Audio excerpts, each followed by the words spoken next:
Welcome back, everybody, to episode 45 of Scaled Success Reptile Podcast.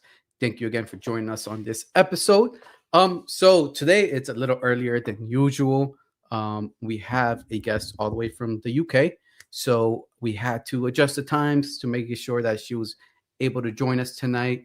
But I'm definitely happy to have her here and be able to adjust the times. As you know, I think we need to be able to connect with our reptile friends and people in the hobby from all over the world. So that's one of the things that I have been trying to do since I started the podcast, bringing other people, not just in the US or Canada, but all over the world. We've had people from different parts of the world, from Asia, from the UK, and working on another couple or other ones. So, stay tuned and make sure you guys subscribe to the channel, hit the notification button so you guys know every time we are going to do a live podcast or uploading one of our pre-recorded episodes or vlog style stuff. And then if you are listening on a podcast audio, like we have Apple Podcasts, Spotify, and make sure you guys go check us out there if you want to watch it, if you want to listen to it on the road.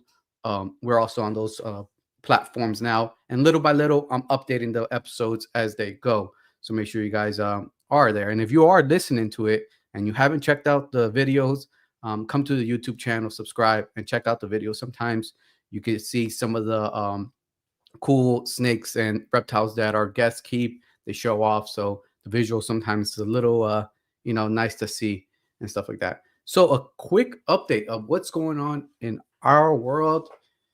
It's been busy. Females are laying eggs, so that's always good. I think we have 7 clutches. Let me see. Yeah, about seven or 8 clutches in the incubator right now. Looking good, cooking. So hopefully by mid-May, our first set of clutches start hatching.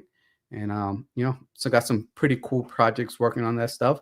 So if you are part of the Patreon, you are getting sneak peeks of the pairings and the eggs when they are being laid. And then those people will also have first picks of what I'm going to have available from those clutches. And this year, we got some really cool stuff. I'll give you guys a quick update. We got some Swiss chocolate pairings.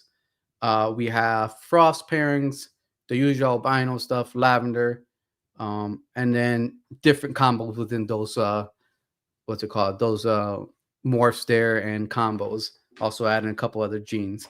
But like I said, make sure you guys go check the Patreon, and then we will be having in the next 2 weeks, we will be having our first live meetup through our Patreon.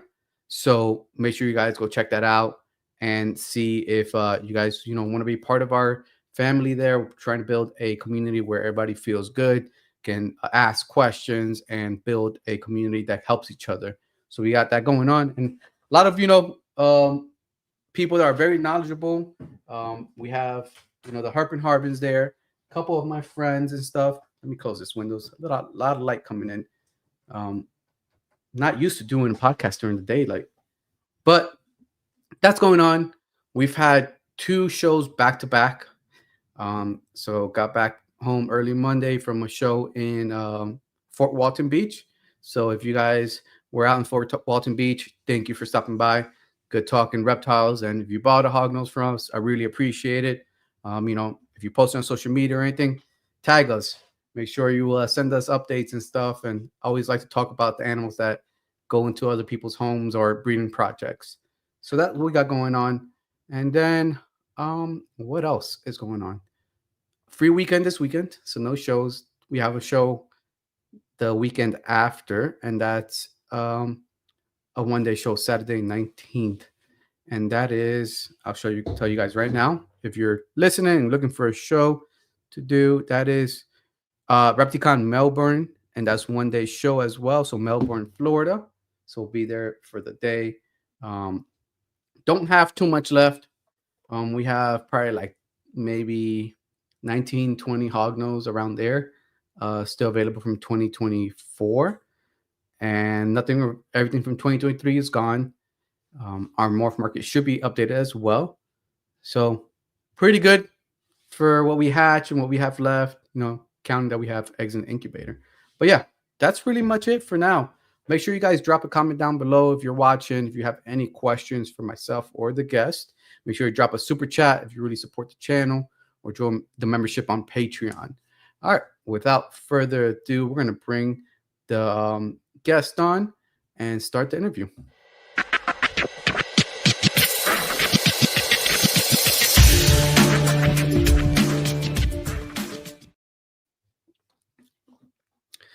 Welcome, Sandie. Thank you for joining us today. Hello. As I was saying in the intro, that we had to adjust the time frame, but I'm happy that we're able to find a time that worked for both of us. Mm-hmm. I know it's pretty late for you already over there, so it's around 10, correct? Yeah, just gone 10, yeah. Yeah. So you're up pretty late on a weekday. Yeah. So give us, a quick little overview of who you are. How did hog.knows.best come about, and why hog.knows? Okay. So I've sort of always been into animals. Mm-hmm. Always had a curiosity with biology, things like that, the sciences. So whenever we would go to a summer fair, something like that, I would always, be the one that wanted to hold the animals or something like that, or at a zoo or whatever. And then it sort of started in 2019, 2020. My husband had a fear of spiders, so he was actually researching how to get over that fear, and started looking into tarantulas and stuff. So he did a lot of research on that, and then we went to our a local reptile shop, and we bought him his first tarantula for his birthday. So that was January 2020.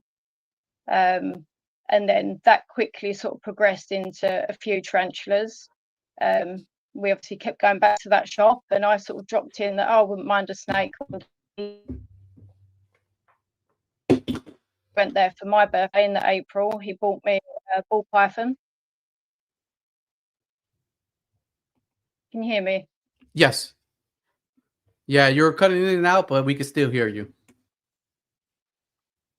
Yeah. Okay.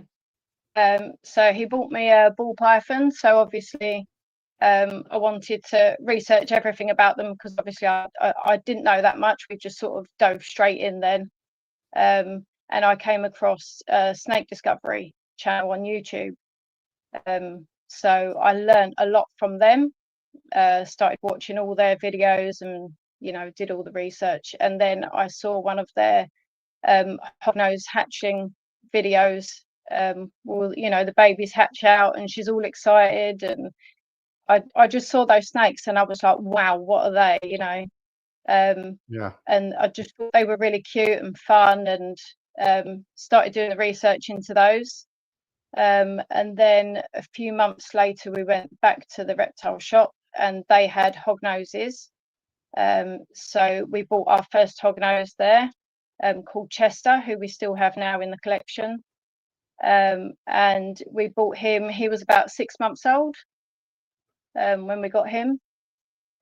And then they also had an adult female, so we went back for her, brought her home. That was a whole nother thing, because obviously, she was huge, so totally different from like a little baby hognose,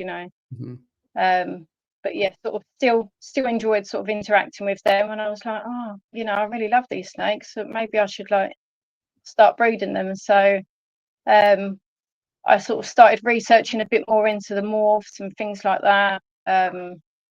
and yeah, just sort of fell in love with them really, and deep dived into researching, and that was it. And then we were soon sort of picking up a few at a time.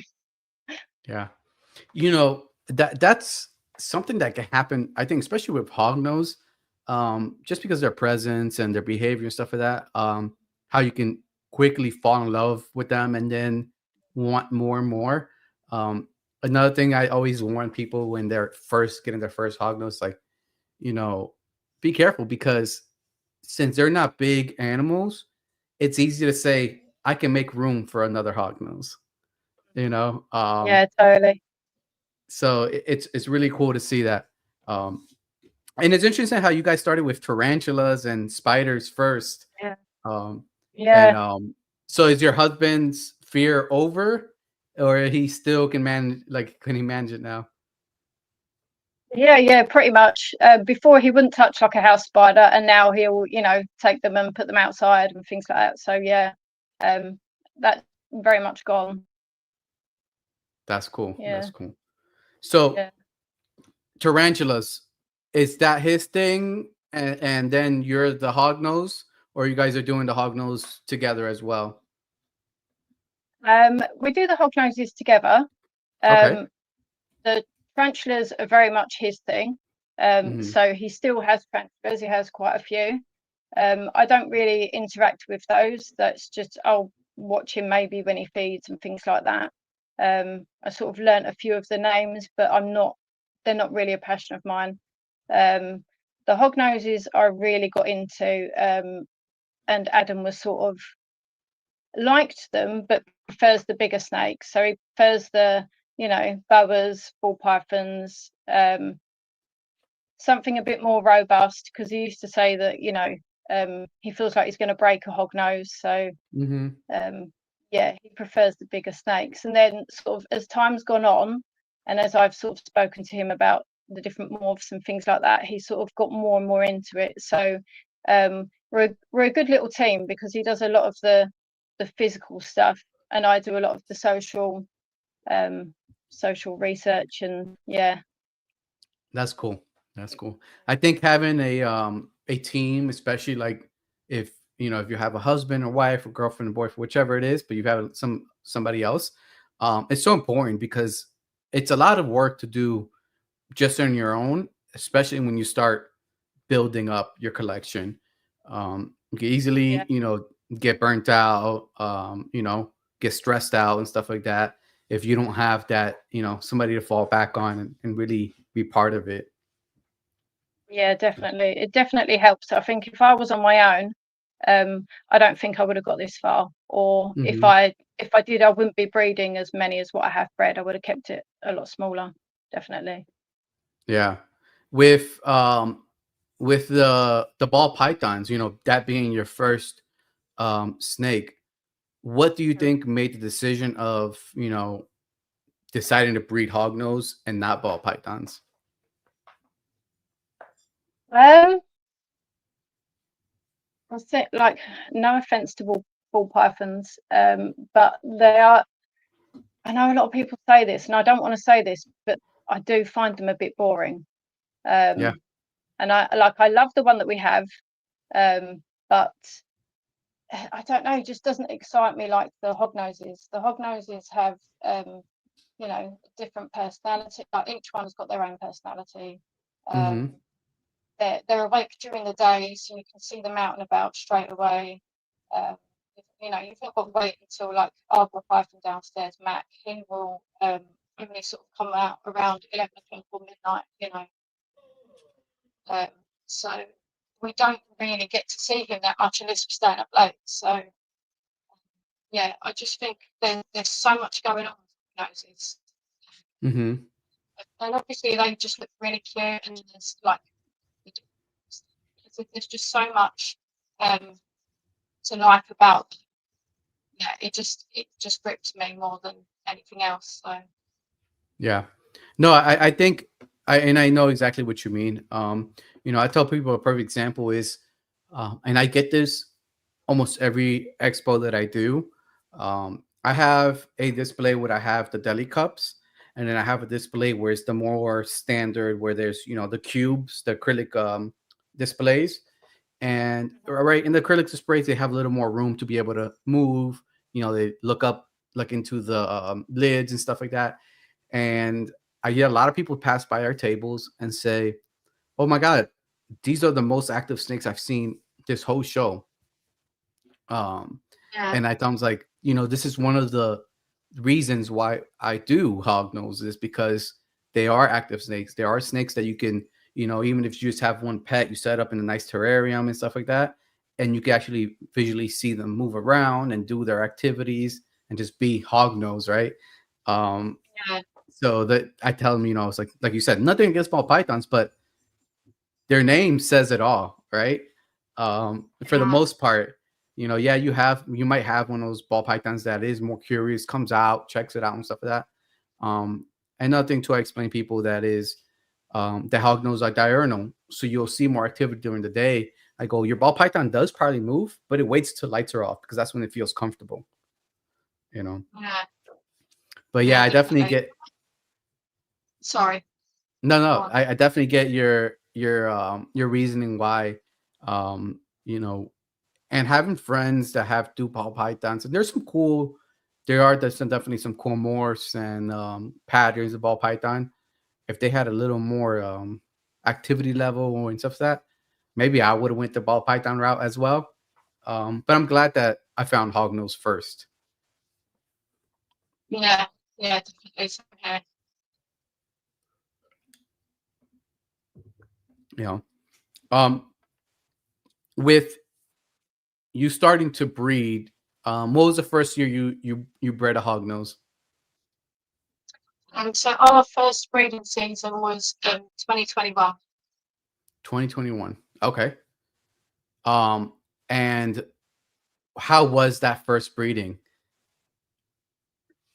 So with the female that we picked up, the adult female that we picked up from the shop. Mm-hmm. So obviously we didn't have any history on her. We didn't really know how old she was. We were told she was 3, but I suspect that she was a bit older than that. And yeah, we picked up a nice red male condor that we were told was Arctic.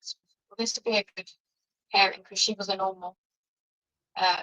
So we just put them together, hope for the best, did all the research and everything. They were looked up, so that was great. And then when it came to her laying eggs, she laid probably about 7. I'm not sure if she laid any more. And then the rest was slugs. Mm-hmm.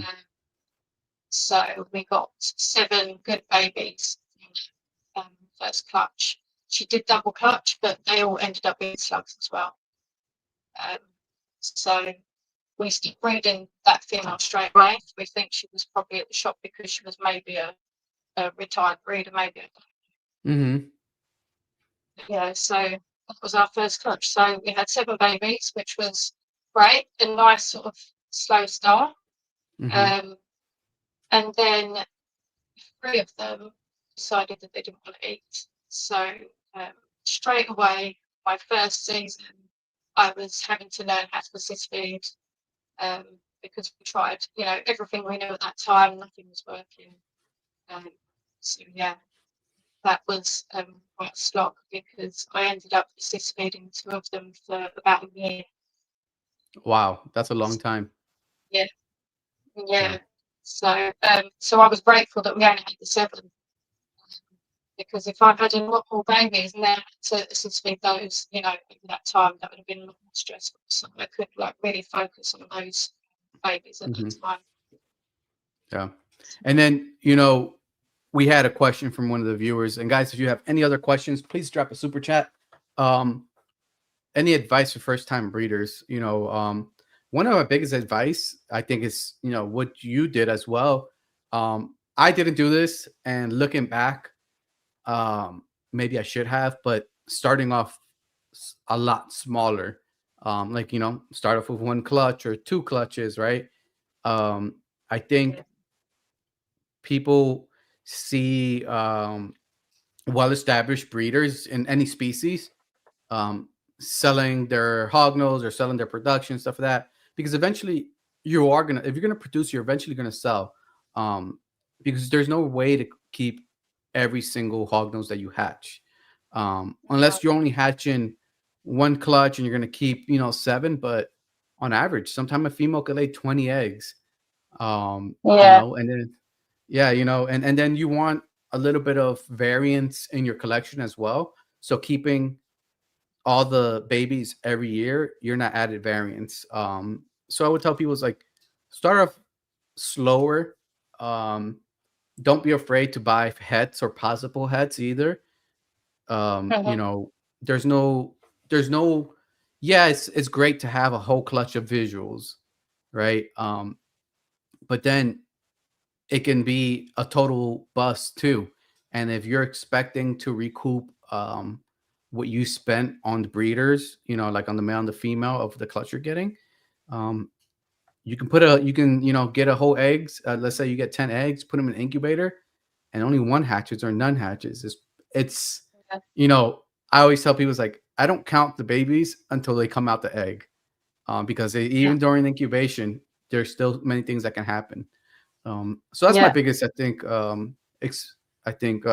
advice is starting off slow, doing your research, and also, like you were saying, you're doing your social media, your relationship building. That's so important, to be able to do that as well, because the community is small.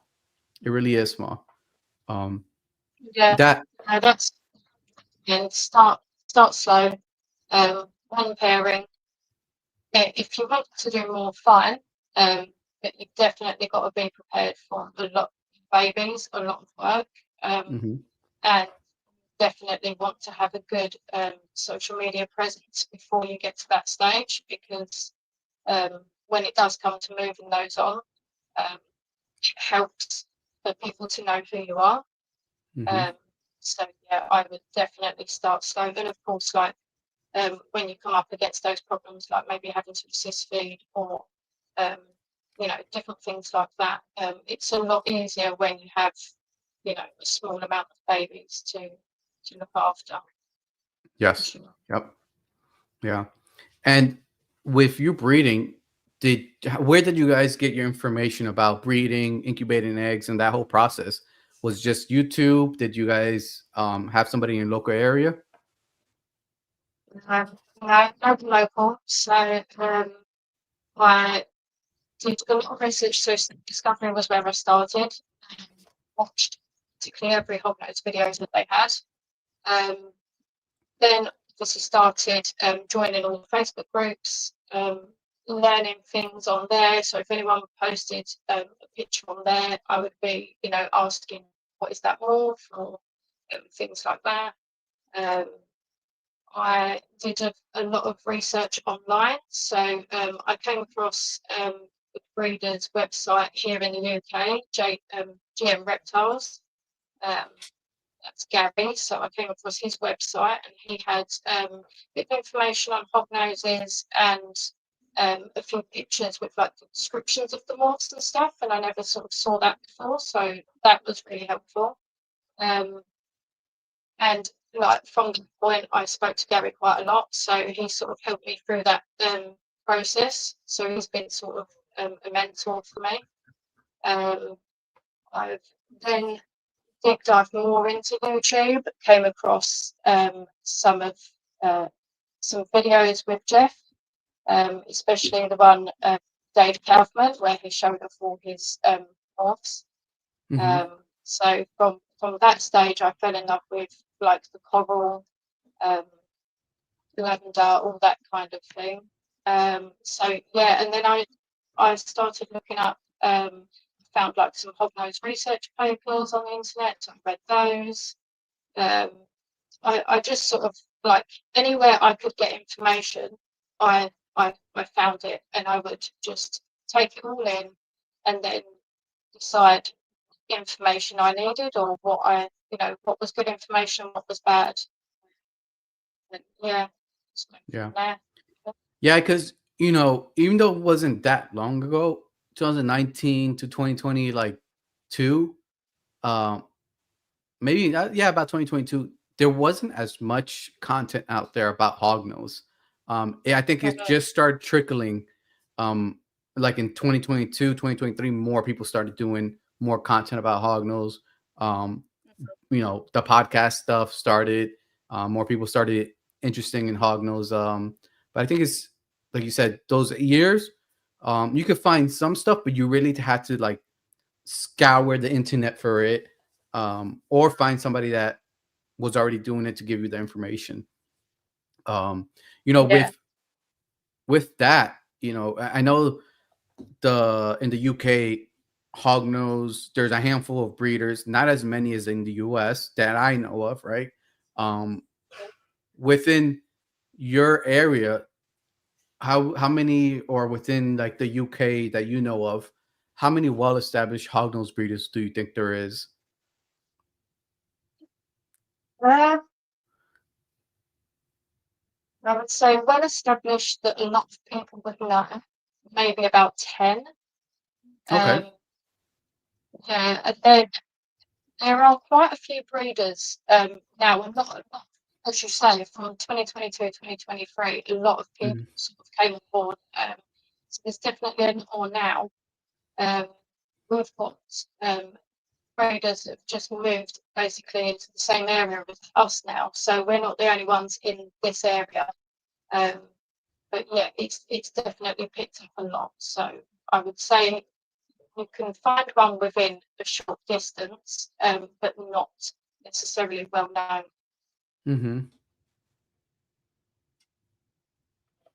Yeah. What with that, what was your strategy about getting to be, known, in the reptile world and the hognose hobby, especially, you know, having here in the US, um, because there is, you have friends here that are hognose breeders in the US as well, correct?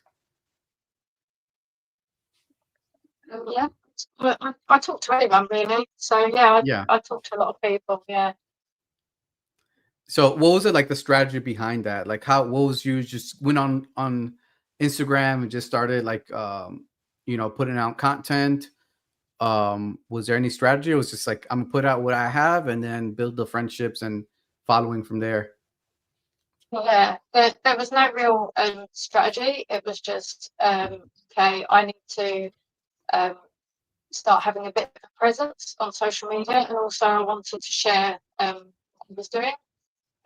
So I just then started thinking, okay, like I need a name, so then I could create a profile and then just start posting pictures and things like that. Mm-hmm.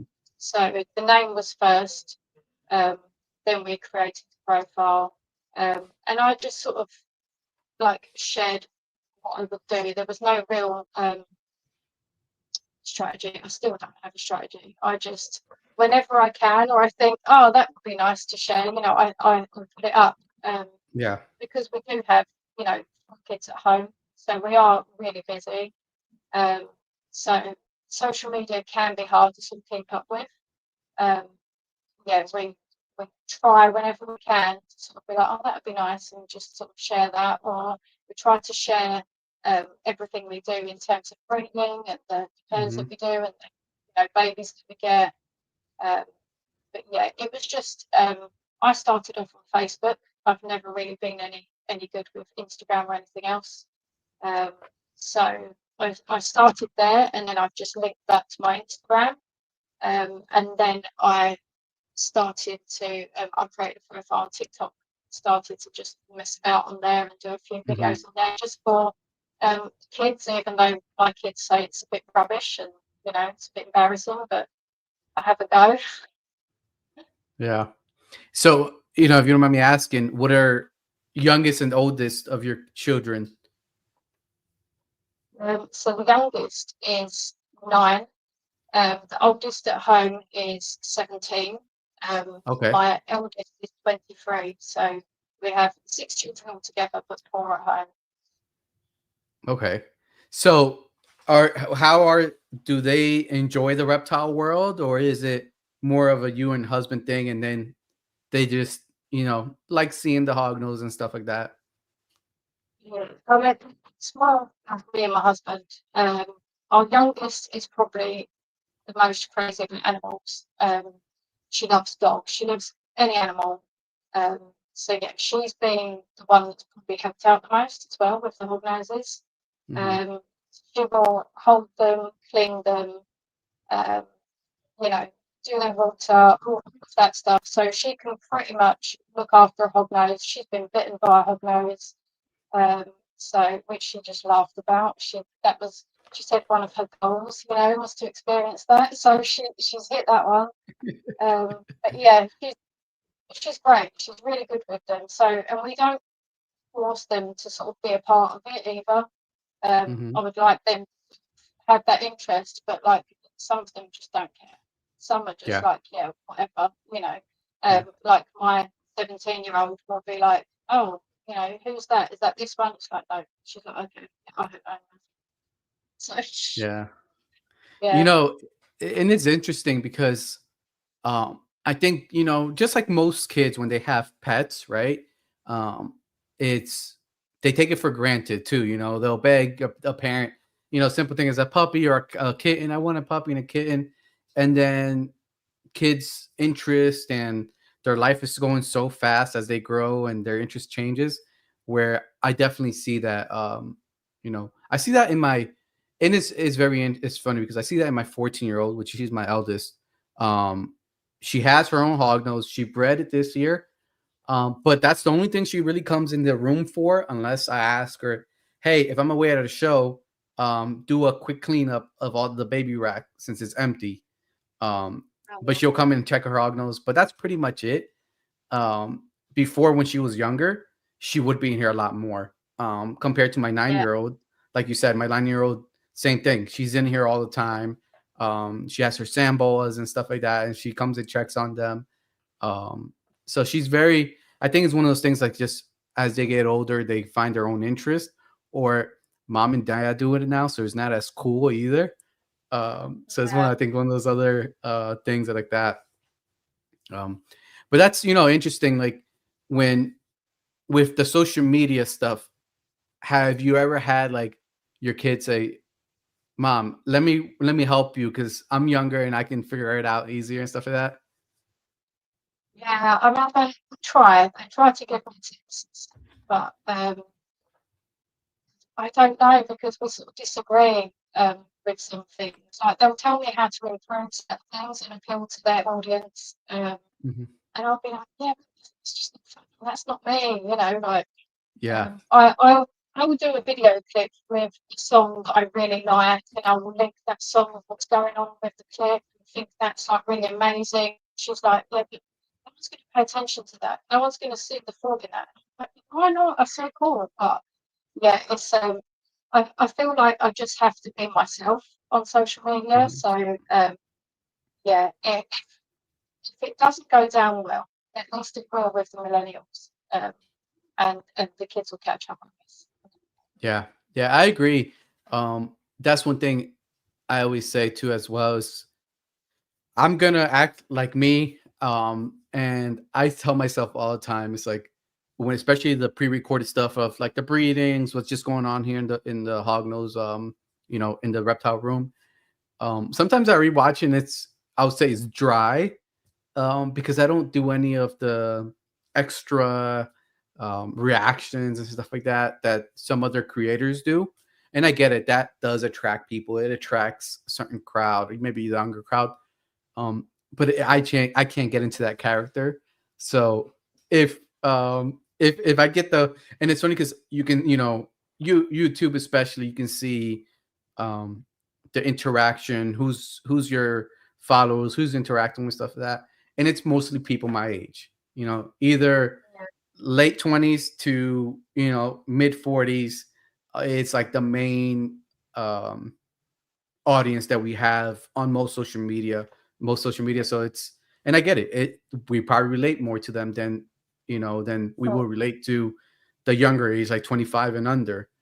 So that's very interesting. yeah, I don't think, and I think you're doing the right thing. I don't think changing who you are is necessary to be able to grow.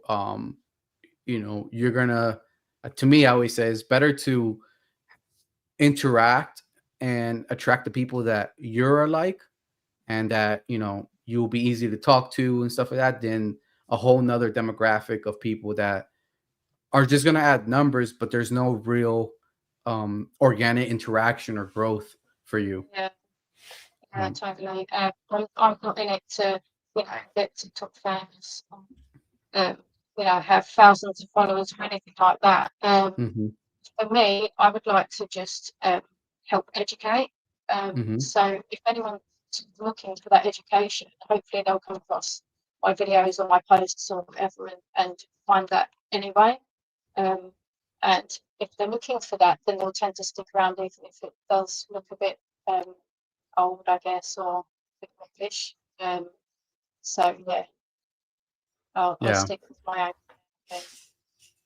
I get it. So with breeding and not having like a real steady mentor, or having a knowledge base of it, when did you start producing more than, let's say, 5 clutches a year?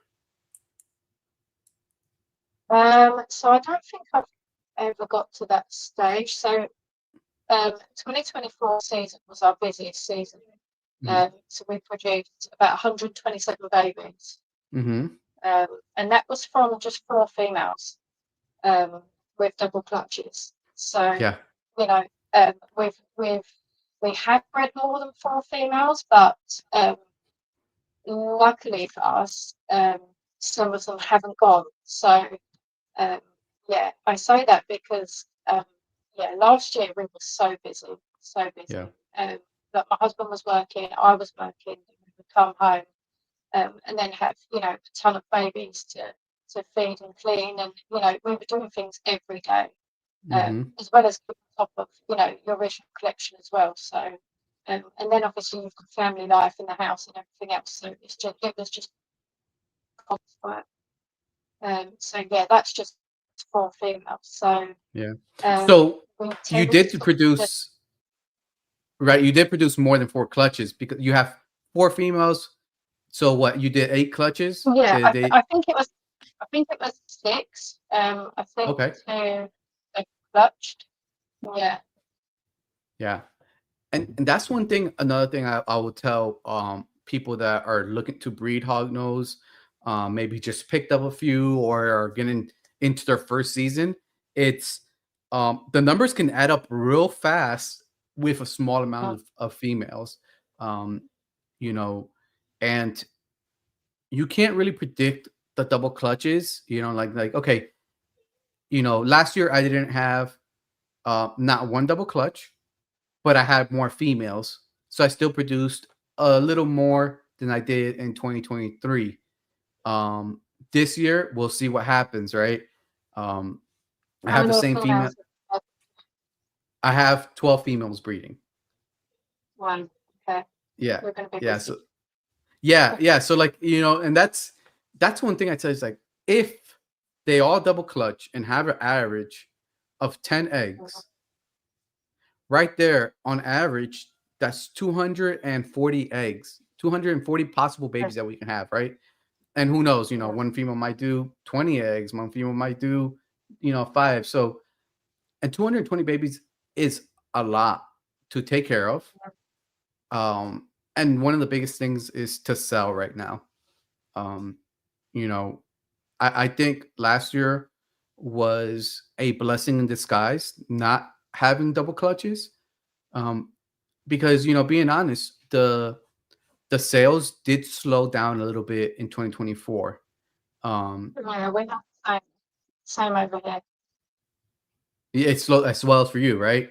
I think it's just overall, there's more hognose breeders that, especially last year and this year, that are producing now.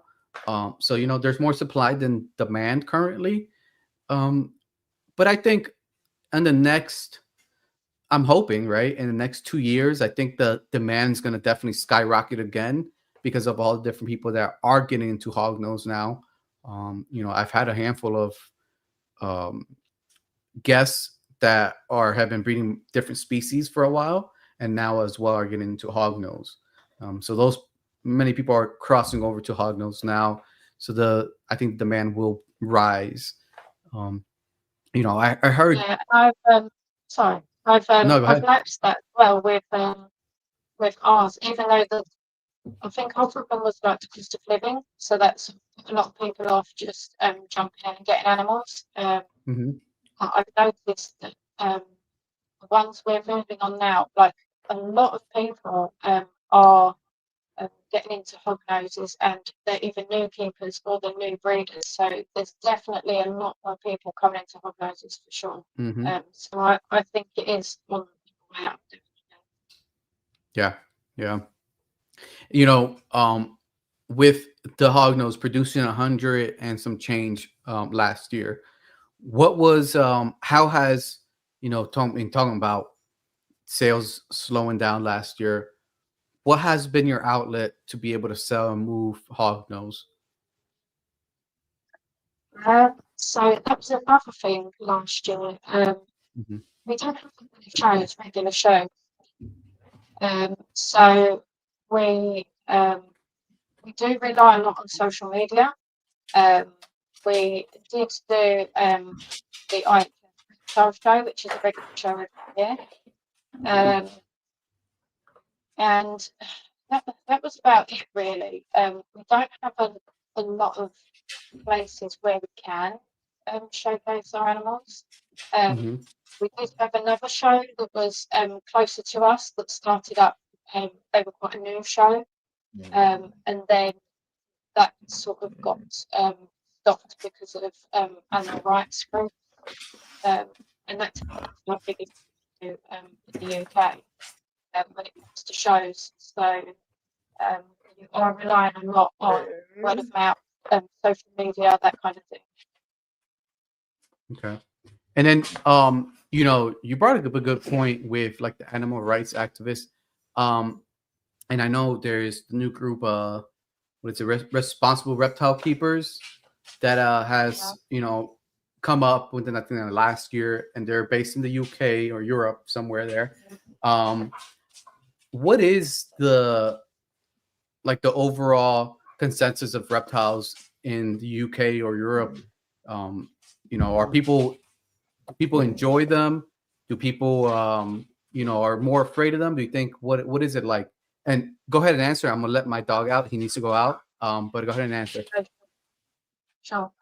So I think when it comes to reptiles in the UK, I think people are still very scared of reptiles. Um, so we have to do a lot more education as opposed to shoot the US does, because we don't find a lot of reptiles in the wild.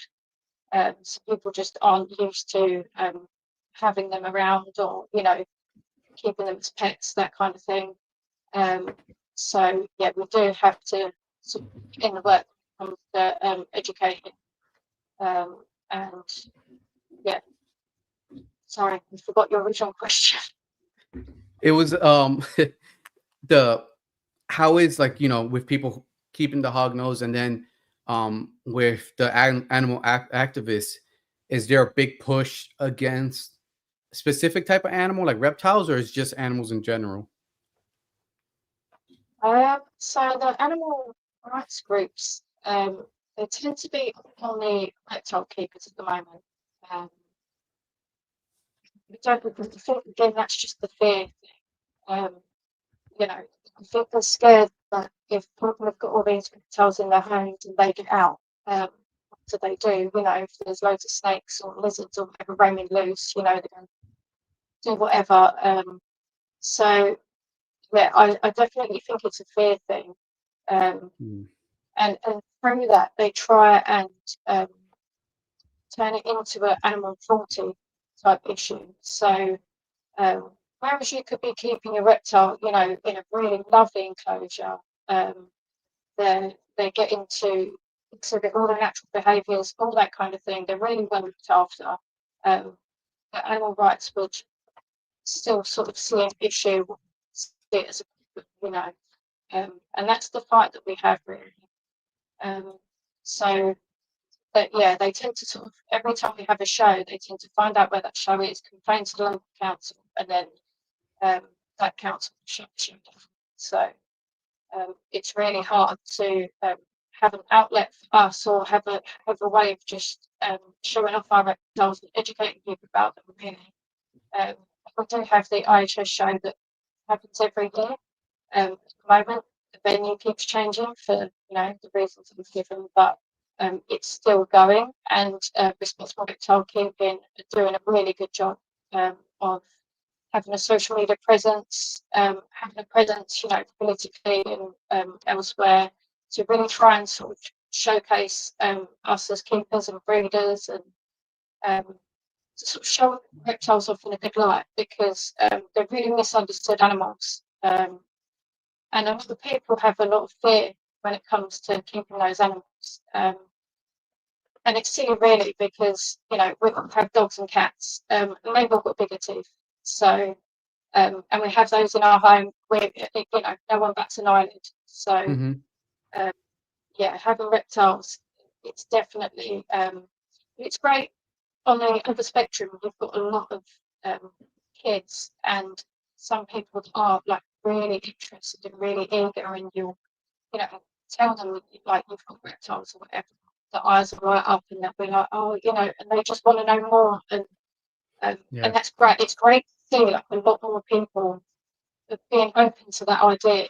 And anyone that sort of comes into our house and they see like our animals and stuff, oh wow, what have you got there? What have you got there? So it's great to share that with everyone, and everyone always goes out of our house just that little bit more aware. Yeah, that's so important. And that's one of the, I think, coolest thing to see, especially when now that I'm doing a lot more expos, is seeing that either the parent or that loved one that came with somebody that likes reptiles, but they're just as support, and then sees Hognose, and they say, and I get this a lot, oh, they're not as scary looking, they're not as bad looking. I think I can do this type of snake or this type of reptile. So that's another great thing to hear about Hognose, right? It can be that icebreaker reptile for a family. Definitely, I think they are one of the snakes that I think most people look at. Okay, I don't like snakes, but that one, that's cute, or I can get on board. Yeah. And then you saying doing some expos. Do you travel like out? Have you thought about doing ham? Have you done ham yet? We haven't. So because we sort of didn't come into it until 2020, and obviously we had COVID, so no one went anywhere. And then after that, the UK left EU, so we have a lot of trouble with border controls, things like that. So we haven't actually ourselves. We haven't actually gone to ham with it. I would love to. Just to experience that for myself, because I haven't experienced a large reptile show. We've only ever experienced our own. So yeah, we've sort of missed that boat, if you like. And because of that, it's very hard for us to go. We'd have to go over there and not bring anything back, which would be really hard. But yeah, it's just really difficult at the moment to know where we stand and what we can and can't do. And the rules are changing all the time. So yeah, we haven't done that. Okay. Yeah. And, and that's one of my bucket list shows to go to as well, to go to ham. Because there is, I know there's a handful of hognose breeders that go there and just going to see a reptile expo in another country, and ham is one of those ones that get talked about a lot. And from what I've heard, there's a lot of colubrids at that show as well. And I'm a colubrid guy. Like, I like almost a lot of colubrids. I would bring a colubrid, any other colubrids other than hognose, into my collection probably. Before like a python or a bull or something like that. We do have Kenyan sand boas.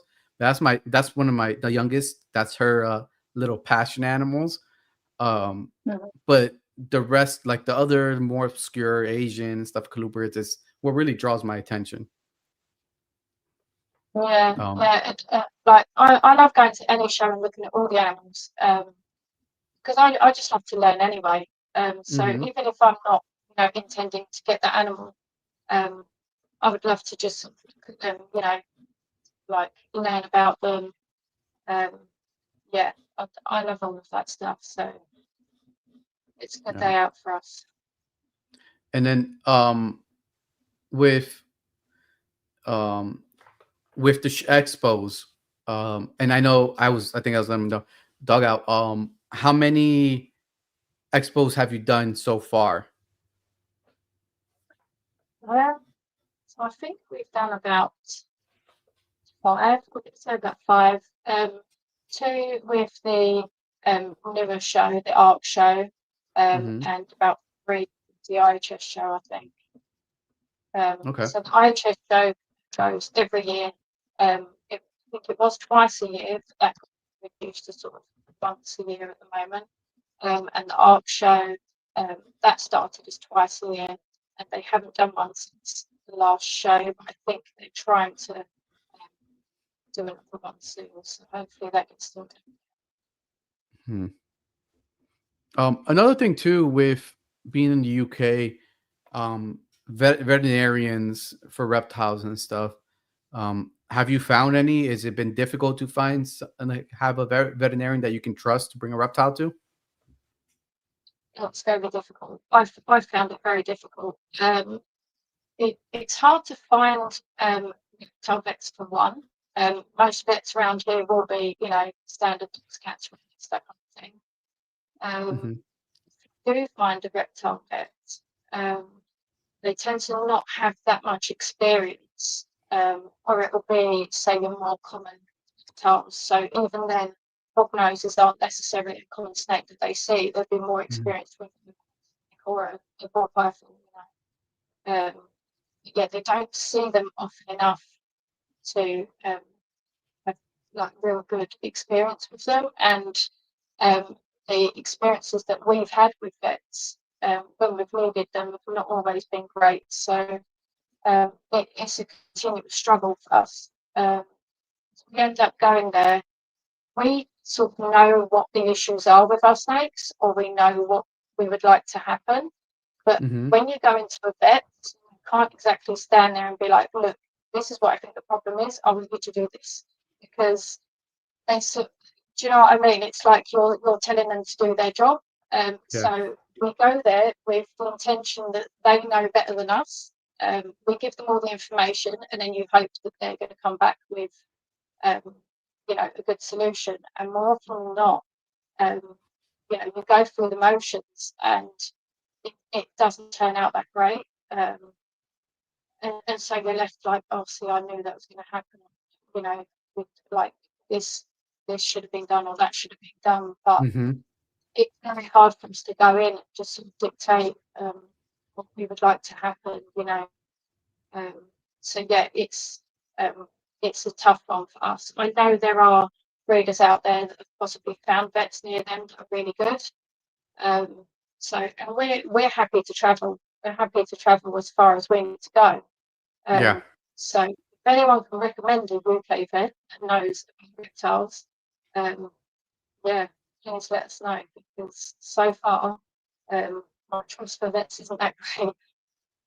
No, you know what? And I think even here in the US, that's the general consensus. Even live in a place like Miami, Florida, South Florida, where reptiles are everywhere. It's like one of the meccas for reptiles and importing and exporting of them.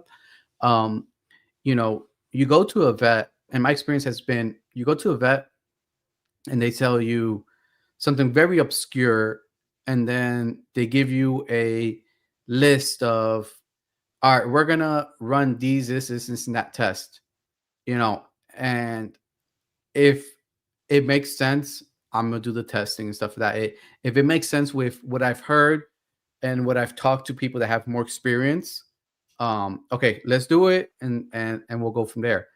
But a lot of times it doesn't. It seems like it's unnecessary steps that they're taking, and I hate to say it, and it's one of those things I think is where is to rack up the bill quicker. You know, because if I take my dog, and I've taken my dogs and my cat to the vet multiple times, it's really quick in and out. Okay, this is probably going on. We're gonna give him, let's say, my dog ear infections. Yeah, he probably had an allergic reaction. Let's cut out this food and let's give him ear wash and then some medicine in his ear, and he's fixed. You know, maybe $100, $200. Great, he's done. What have I experienced in with reptiles is with the testing and the visit, it can end up getting closer to $1,000 real fast. Yeah. You know, and And I that's feel like, sorry, I feel like yeah. they just, they, I want to do more of the investigating and the gaining the knowledge for themselves by Mhm. doing all these things. And it's like, that's great, but I don't want to pay you for you to be learning, because you know, I could do that myself. Yeah. But I'm paying you for you to be the expert and for you to know what you're doing and to, you know, give us a solution.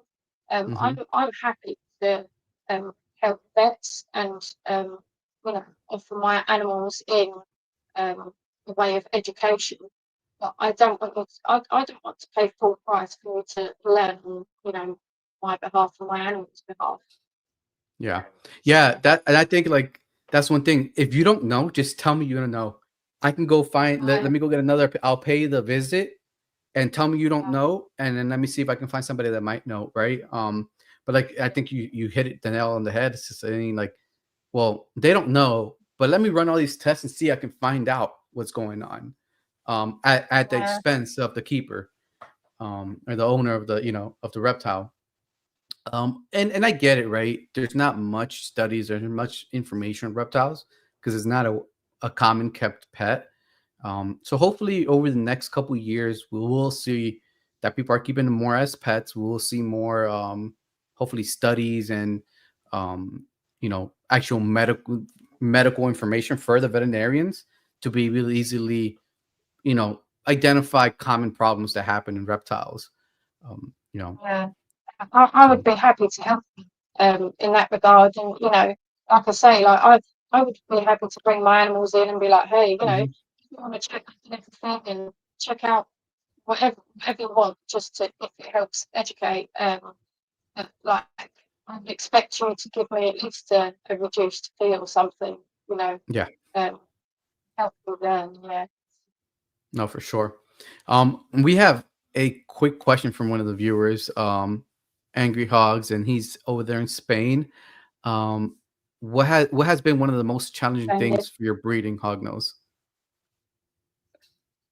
um, it's most challenging. I don't know. It's a tough one. Maybe fitting around everyday life is most challenging for us because we do have such a busy life. Hmm. Um, we don't know. There's a lot of people to breeding can put you off. Um, you know, when you're losing eggs, um, losing snakes, for example, like breeder females or whatever, that's really tough. Or you know, we have hatchlings coming out the egg and you think they're healthy, and then you discover that they're not performed properly. You have to euthanize them. Um, that's a really tough one. So yeah, there's quite a few tough moments in breeding that make it difficult for sure. Yeah, And there's a lot of positives that, you know, balance that out as well. So yeah, yeah. You know, I think, you know, losing an animal because of breeding, egg binding, or, you know, let's say, knock on wood, is hasn't happened to me yet, but I think over the years, eventually, I'm going to experience it. You know, a female eating a male or something like that. That's got to be hard. I have lost a female to egg binding, and that's difficult. Because it's a lot of times when the egg binding happens, you don't even get good eggs to carry on with that, what the breeding was up there. You Yeah. lose the eggs and you lose the female, and I think that's rough. One one of the biggest things that I have learned and information that I have taken over egg binding was hydration. Um, you know, Last year I had more egg binding than I did the prior year. For what reason, I don't know exactly.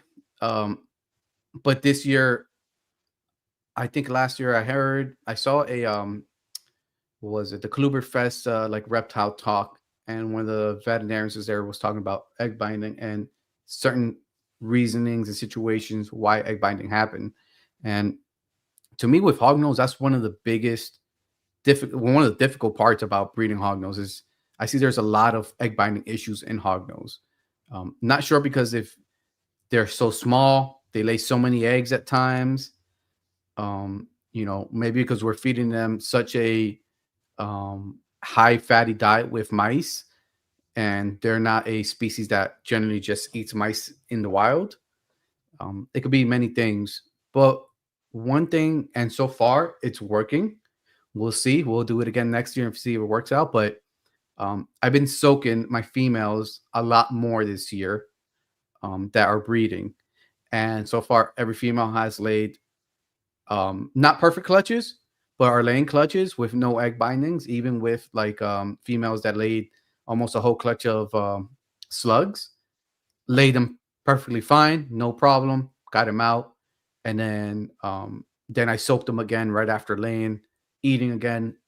So I think that's one of the biggest things. And we are keeping them on Aspen. And what do you actually, let me ask you, what do you keep your hog nose on? What substrate? So we keep ours on south, Okay. which is the same as Aspen, just smaller, finer. Mm-hmm. So yeah, dry substrate. But we do provide humid hides. So we'll Mm-hmm. have a little hide in with cocoa spectrum moss we used to use, cocoa and sand mix, something like Mm-hmm. that.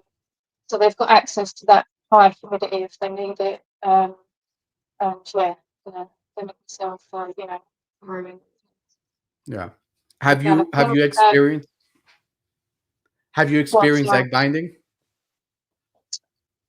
yes, we have a few times. Most of the times, it's just been they've laid some. There's maybe a couple left that's not come out, and then we've given them a meal afterwards, and that's helped move things along. And then the rest have come out.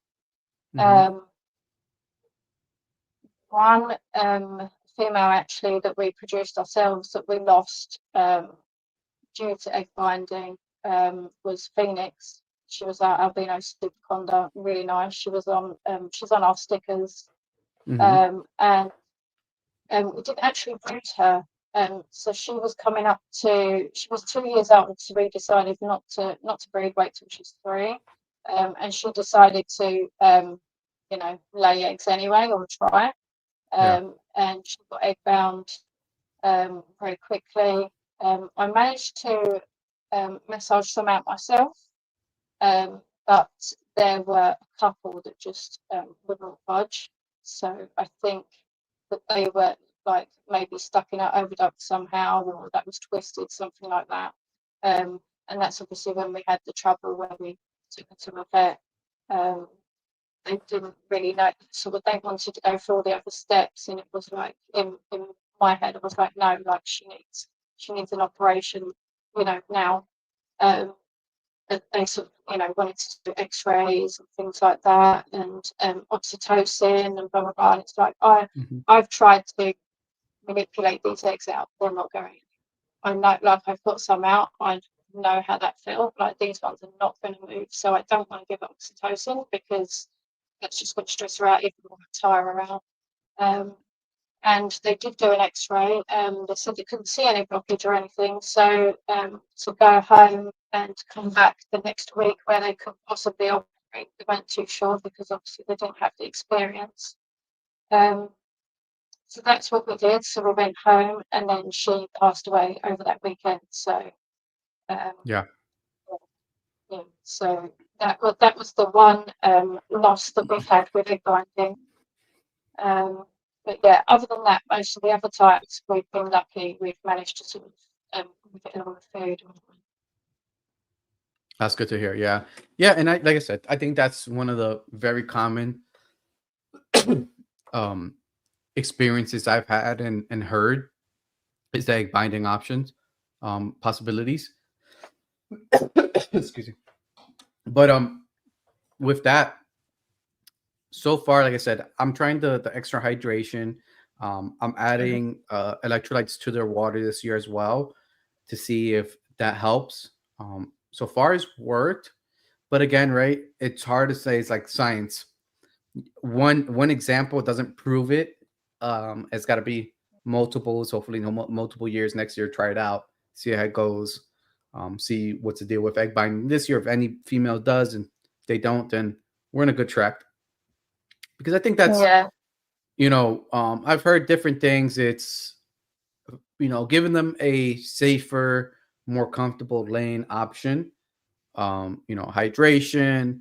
What else I've heard? It's and I think that's one of the biggest things, like comfortable spot for them to lay eggs, and then the hydration, or bothering them from while they're laying.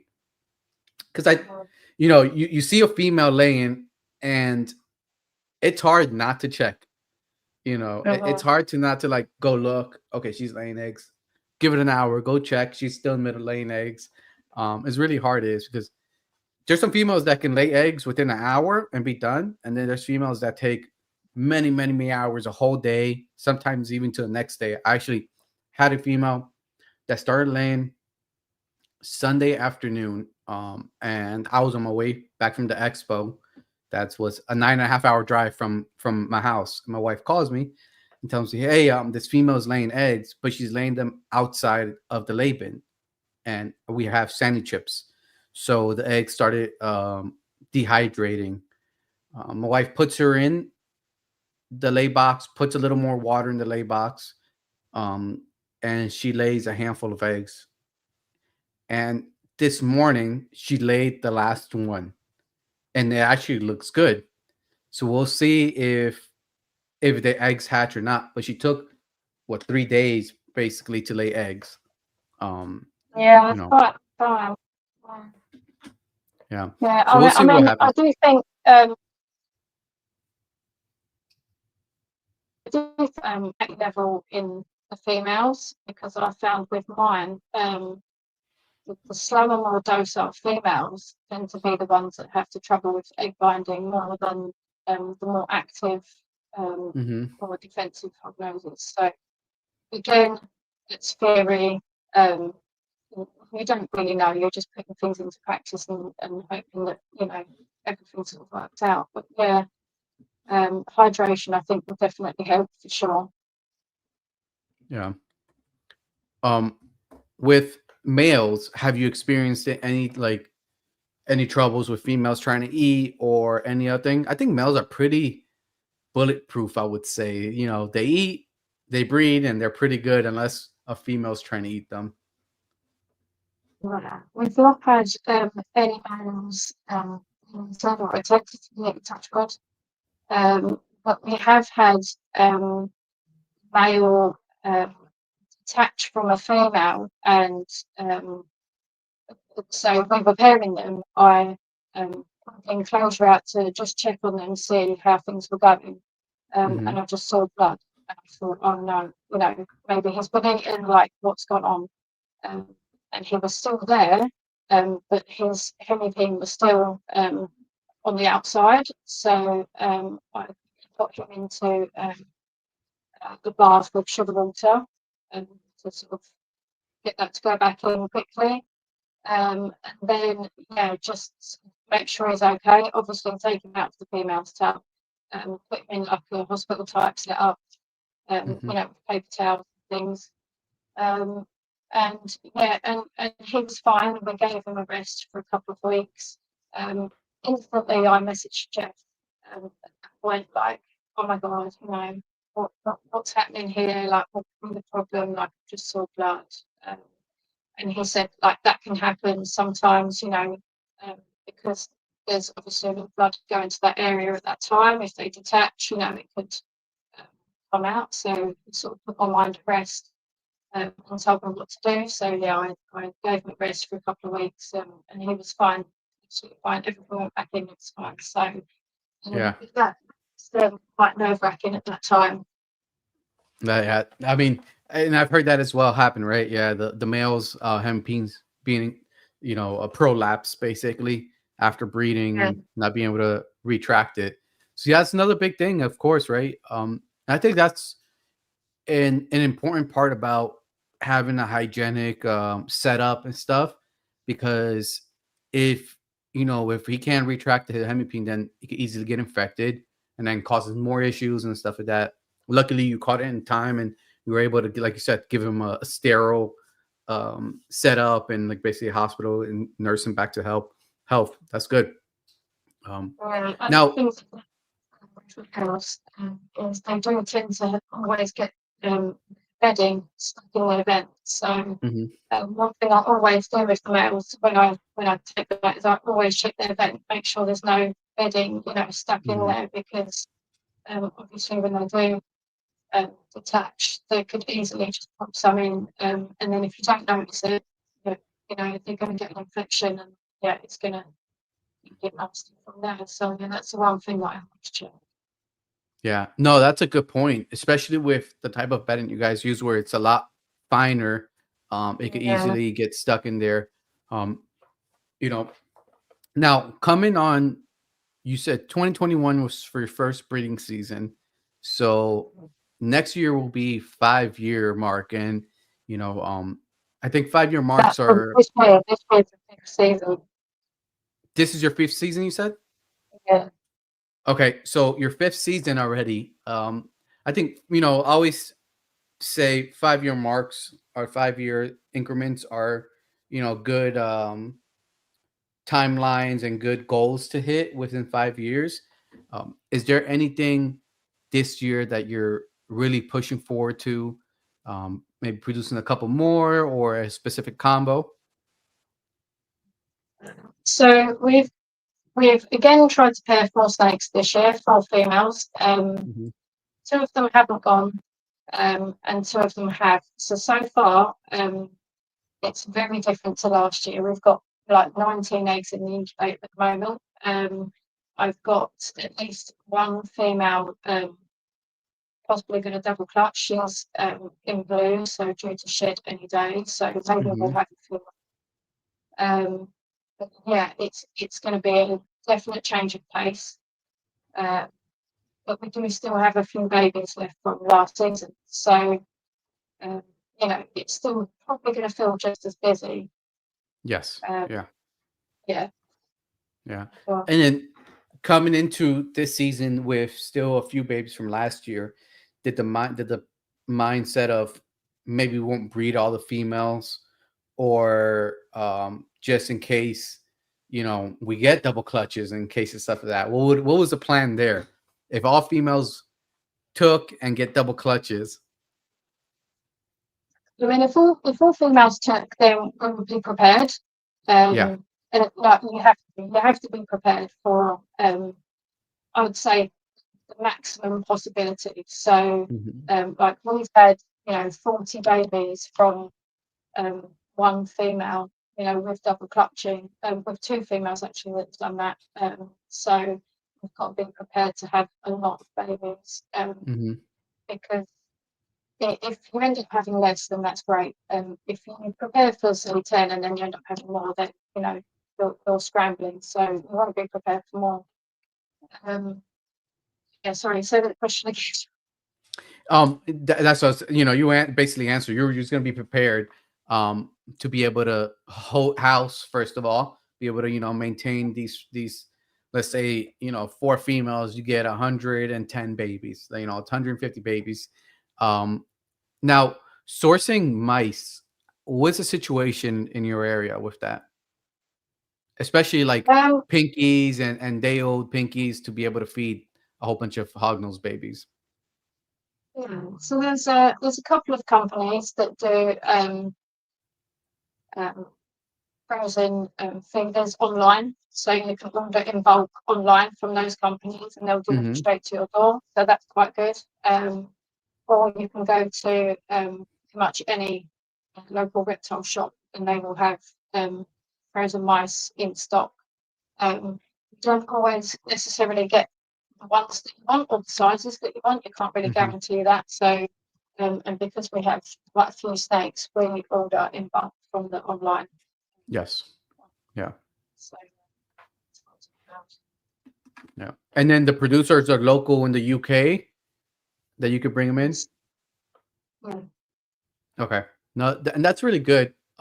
Because I think with the higher demand or higher people, more people being able to breed any type of reptiles, and I do see more people just in general breeding more reptiles. The demand for mice and frozen, either live or frozen, or rats has skyrocketed, and sometimes it's very difficult for these producers to be able to provide all the mice for everybody. One of the the main people we used to buy from, last 2 years ago, you would go on the website, and all their anything from like day old pinkies to hoppers will be sold out on the regular Yeah. basis. It was almost like you need to be there as soon as they stocked it online and bought them all, because they will be sold out all the time. um Yeah, yeah, Luckily. and we found that with so we've sort of tried to anticipate ahead of time, like even Hmm. like a couple of months or a few months in advance. Like, okay, we're going, we're possibly going to have babies at this time, so let's start stocking up on pinkies now because breeding season or baby season, everyone's going to be buying pinkies. They're going to be Yes. gone, so we want to start stocking up beforehand if we can, if we have some reasonable space. And yeah, try and get ahead of everyone else. Yeah, we've had that a few times. So that's where the sort of local reptile shops are good because, if you can't get it online, then you'll just run over to them and hope that they've got it in. So, yeah. Hmm. That's a very smart move you're doing.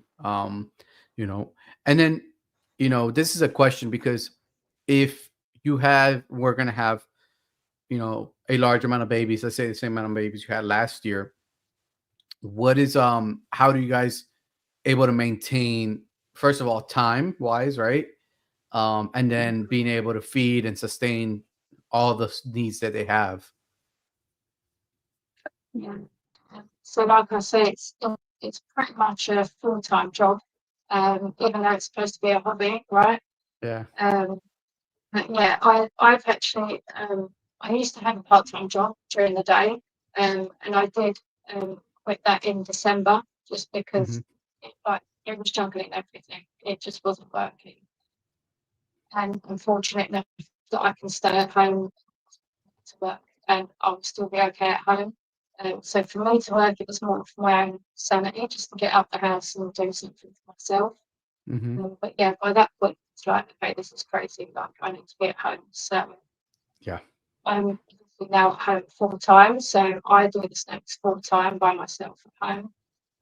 And then whenever I need the help, um, so as and then chips in. So, and I'm lucky in that aspect. Not everyone has got, a teammate that does it with them. Some people are doing it, on their own, Hmm. and they're going out to work and then coming home and doing it on their own. So it's Hmm. off to them. Um, yeah, so that's what, yeah, most of it I do by myself at home. So I'll do the school run on home, clean snakes or whatever. Um, go and do the school run, like maybe feed some snakes, that kind of thing. And it's just, I've got a little rotor on my wall. So I'm going to fit with visual aids. So it's got to be in front of my face for me to pay attention. So I've got a little whiteboard Hmm. calendar thing. So I'll write down, what I've done, so I can see who's been done, who's next to do, you know, that kind of thing. And yeah, I just go from there and follow that every day. But yeah, there's something every day. Every day you're working. It is. That's one, you know, that's one thing I tell people is like, even with a smaller collection, and I say smaller compared to like friends that have, you know, produce 500 plus babies a year, it's still if you're actively maintaining your animals, you know, feeding them, cleaning them, watering, checking on them, Monday through Sunday, you can find something to do in the reptile room. Um, and it really is a full-time job once you start producing 100 babies or plus, because that's what I would say that's where bulk of the work goes, especially during baby season. It's feeding, cleaning, and maintaining the babies. The adults, you know, are pretty quick. You know, I could feed my adults and my holdbacks in an hour the most. You know, go feed. They're all great feeders. They eat and they're going on their business. But the babies takes time. Make sure they eat. Make sure they're not ingesting substrate. All anything that can go wrong, right? Yeah. With So some of them, you know, want you to present the pinky in a certain way, or they're just thinking about it. So you're trying to like lure them away. So you can spend a good 10 minutes on one baby. I think if you've got another, you know, 100, 200 to go, you're like, man, this is going to take a long time. Oh yeah, for sure. Yep. And you know, that's one thing I like to feed my babies later on in the evening when the day has quieted down, because then I can come in here and sit down and really take my time. You know, the especially with the kids are done with like after school activities, they've ate dinner. I usually come in here and feed babies at night because then everything's done. I can really sit here and have no interruptions with the babies, especially in the middle of hatchling season and stuff. Now, do have a question. The rack and like the bins that you are using that I see behind you, um, what was the reason for this system that you're using? This was purely just what fits in our room, and what we put together ourselves. So it's a homemade rack, just made with hardwood plywood, marine ply, and just cut to the specifications that fits within a certain place in our room. And then I did a bit of research on the size of the tubs that I wanted. So we use reusable tubs, which are ones with the looking handles. So, or we use store tubs, which is very similar with the looking handles. Yeah, I just sort of looked at, okay, how many do I need to house? What sort of size tubs do they need to be in? And if I build a rack this size, how many can I fit in there? So it just sort of, we had to play with the space that we had, and also the space that I want to give my snakes as well. So I have my adult females are in 33 litre rugs, and my males are in 22 litre rugs, or the juvenile females are in 22. And then babies we have in 0.1 litre pencil tubs. They upgrade to 1.5s, and they go to 4 litre and so on. But yeah, this behind me is our like grow-ons, juveniles, and adult females, and adult males. So that's just the space that we had. And yeah, we've DIY'd it really. So. We're on a budget, you know, we've got family, it's a hobby, so we just sort of made it work from there, and it does the job. It's done the job really well. So yeah. And then you can build it as you go. As the collection grows, you build it, right? Instead of having, is there a company over there that does like these PVC racks, or even the more higher end stuff like the metal racks and stuff like that? I think there's 1 or 2 companies that do professional racks that are really expensive. So you would have to have a good amount of money to start off with those in the beginning. And also, it's really hard to find racks, especially that house babies, especially baby hognoses, because a lot of racks are built for dolphins in mind or other bigger snakes. So when it comes to hognoses, obviously their noses are really strong, so they can sort of push and prize any kind of lids, or push their way out of anything. So Yes. you want to find something that is as secure as you can make it. So I do like these tubs for that fact, because you can, when you look the lids, press the handles, and as much as they try, they're not escaping. So yeah, they work really well. Yeah. No, I totally get that. And like that's why I love the baby racks that I have, because they have the little hole for the pin in front. So even if they're able to push, it stops it. I have heard people that get the racks without the pins, like the PVC racks, and majority of those people will have one or two babies that escape, because they'll start pushing, they'll find the little corners and stuff. It's just in their DNA and their makeup to dig and push, right? It's just part of their behavior. So it's really interesting. And and then here in the US, we have more options, more companies that build racks. So I guess it's a little more competitive. So the pricing, especially for the PC racks, it's very doable. But same thing, like let's say that's another reason I didn't get like I don't know if you're familiar with the ARS racks or the Freedom Breeders. Um, yes, maybe the price after all is said and done, the size, the quality, the longevity, it is worth it. But to be able to sit down and have to spend about $2,000, for a baby rack all at once, it's a lot. Where one of our sponsors is Sea Serpents rack. Luckily, they're here in South Florida. I have been able to buy racks from them little by little and been able to like stack them, add them as the collection grows. Because if I always say, I'd rather put more money into my actual animal than have to spend a whole bunch of extra money on a fancy rack.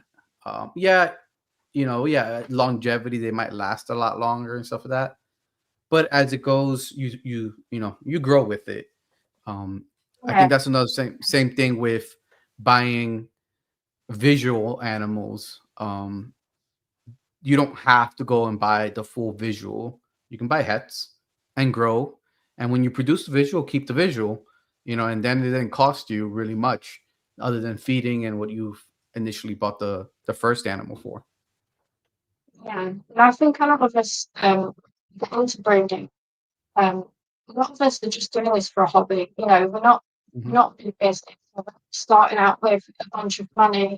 We're just sort of dipping our toes in the water at that time. So you don't want to fork out all that money on a really nice rack and then find out, well, actually, I'm not enjoying this. Or it's not quite going right and that kind of thing. So it's nice to just be able to um, do something yourself, just like you say, invest a little bit of money, put more money into the animals and the care for the animals. And yeah, just as long as it works, the animals don't care. They don't care that it doesn't look like a nice fancy rack, or Yeah. Yeah. as long as everything is performing the same functions that it should perform, and it does the job. So yeah. I agree. I agree on that. We'll start closing it out here. But this year, are you adding any new, or are you looking forward to add any new morphs to your collection? Do you have your eye on something that you want to add? So we're not looking to add any more because of our limitations on space. We've had to sort of downsize lately. So we're having to be really strict now with what we hold back. Yes. So obviously that proves up and need space for those. So we've got to be really sort of disciplined this year, especially. So we're not looking to add anything. We're hoping to hatch out something nice. Okay. But yeah, that's about it. But I have like so many goals in mind, so many snakes that I would love to have or produce. So it's going to be a long, like, ongoing thing. So yeah, I'm not racing to get there. If you like, there's plenty of time, and I will be adding obviously along the way. But yeah, not this year. Yeah. No So intention what it to add. yeah, what is that the animal on the top of the list that you want to produce? So what I would really like to produce is, can you hear me? Yep. Yeah. What I'd really like to produce is a storm cloud, because I love the idea of a blue snake. Hmm. It was my favourite colour, so that is my ultimate goal, is to create a blue snake. I just love so many of the morphs. It's really hard to sort of just choose one. Like I want to produce one. Yeah. So in the beginning, it was, an albino super conda, like a red one. We produced that. It was Hmm. super arctic. The next one we produced that. Um, and then 2023 we produced our Arctic toxic conda. So that was a great one. That's cool. Um, Yeah. yeah, like each year we're sort of hitting the milestones that we set for ourselves. Last year we produced visual sables yourself. So like, yeah, we're just excited every year. We're excited to see what we produce, and we've been quite lucky that a lot of our hits have proved out and things like that. So yeah, we do like a bit of a gamble. So everything that we breed isn't necessarily the highest of genes. The parents aren't like small visuals or things like that. We do a Hmm. lot of off-het pairings and stuff, and lucky for us, it's just it's come to fruition. So and I find that one of the more exciting bits about breeding. You don't know what's going to hatch out. So yeah, I really like that part. Yeah. No, I love that. And you know what? And I think the what's it called? The steps you guys have taken of building the blocks little by little, stone by stone, um, it's gonna help you have the longevity in this, and keep the hobby part of it going. Is there any thoughts of maybe not next year, but next couple years, pushing it to a business side of it? No, no, No, I don't. really. I don't have any intentions of making it big business or anything like that. Hmm. I just love the hobby as a whole. I love, the snakes, interacting with the snakes. I love the community. Um, I I just love all that about the hobby, and I don't really want it to turn into a business where I'm not enjoying it anymore, or where there's so much work that it just doesn't satisfy me anymore. So yeah, Hmm. I think I want to keep it as small as possible, and obviously because we've got a family, so I don't want this to take so much time away from them as well. So yeah, I think for now at least anyway, I don't have any intentions of it being a business. Um, if that happens years down the line, then great. But I don't see it going that way. Let's just say that. No, and that's great to hear too. You know, I turned it into the business, but I think the hobby part of it is definitely there's less pressure, first of all. So it keeps, there's no pressure of like I need to produce animals to keep the business going. I think that's the Oh, biggest part about going the business side of it, is sometimes having that pressure of, if I don't produce animals this year, then there's no business, right?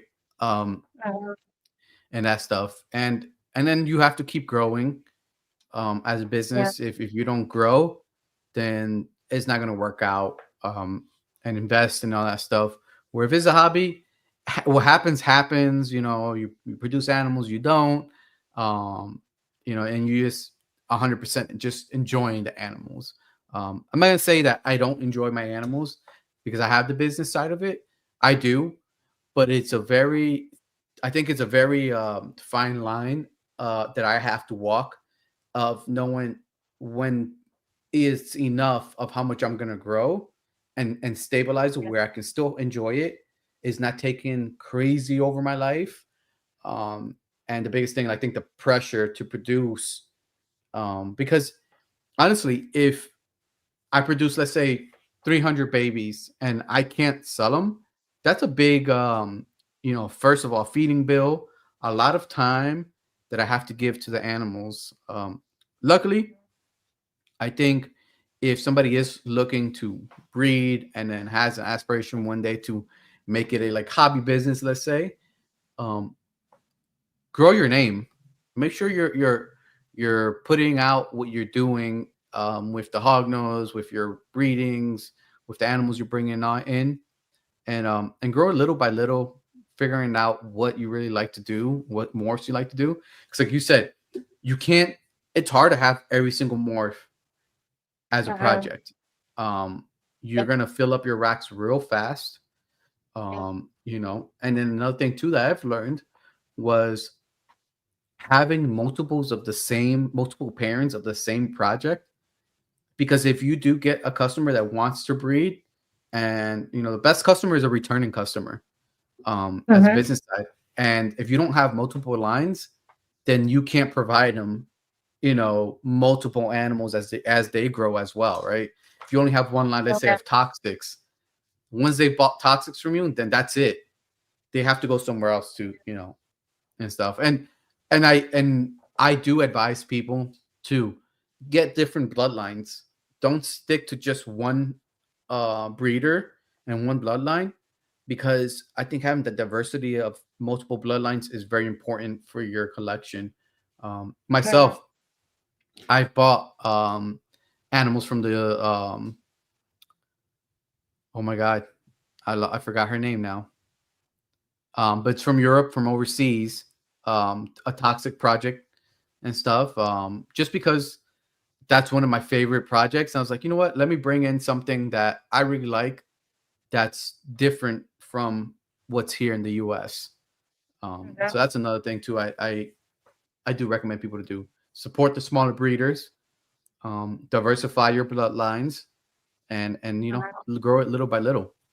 Yeah, we did that as well. We've tried to buy from different breeders Mhm, around the UK. So yeah, we tried to get as much diversity in our collection as possible, and also mhm, when thinking about breeding, we didn't just think about, okay, if we want to produce, say, a super Arctic, we'll just have that one pair of Arctics.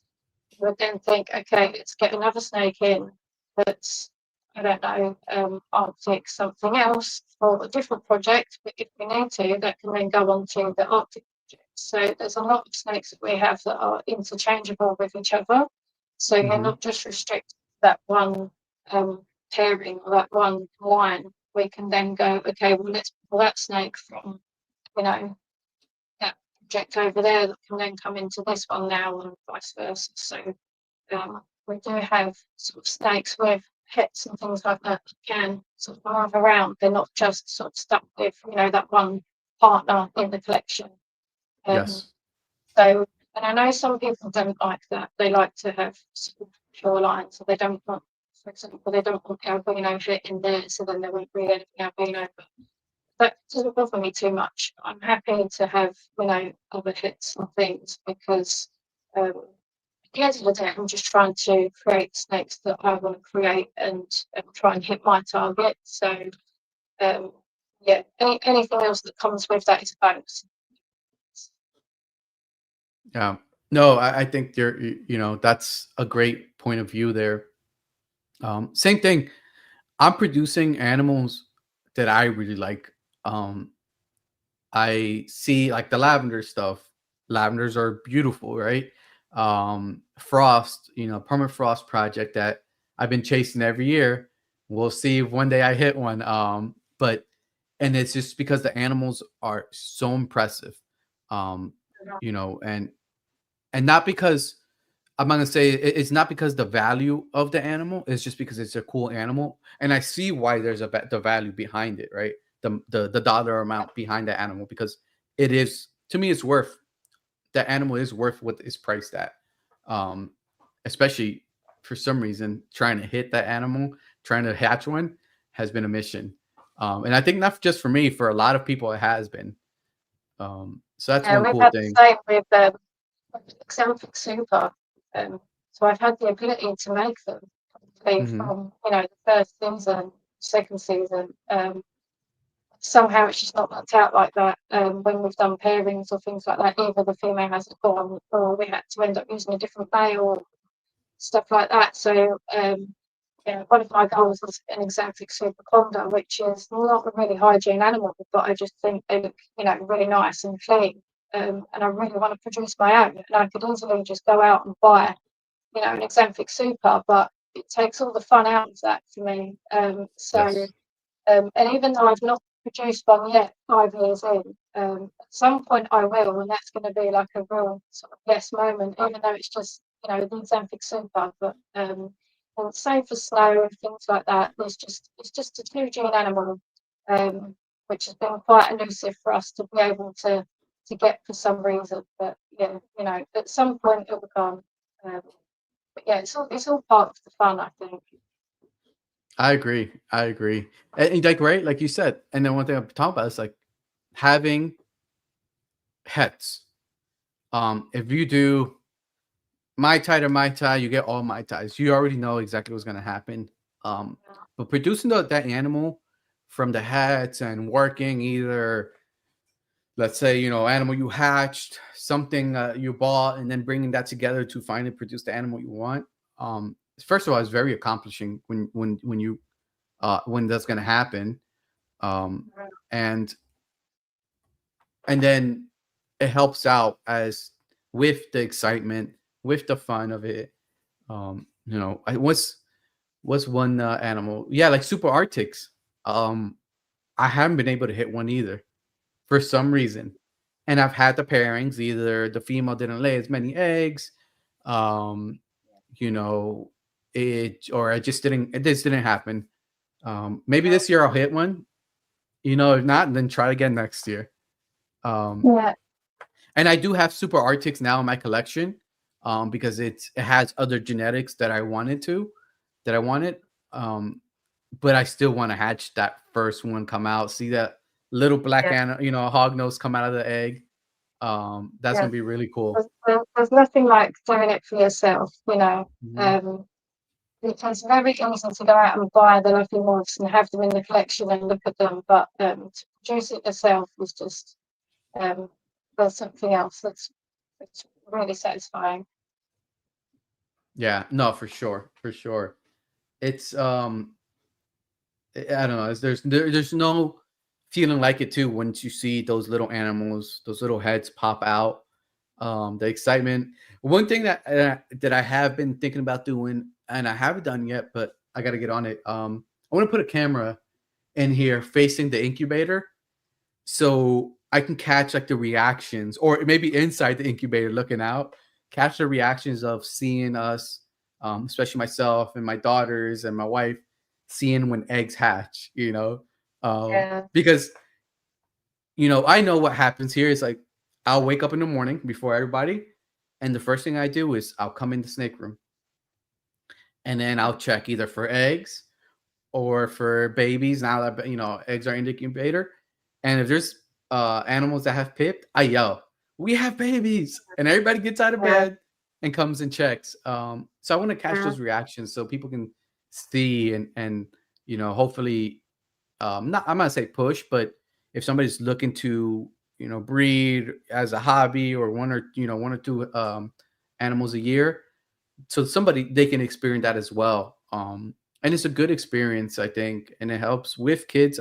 I always tell my daughters, I think it's helped them a lot, experiencing responsibility, because they are part of it.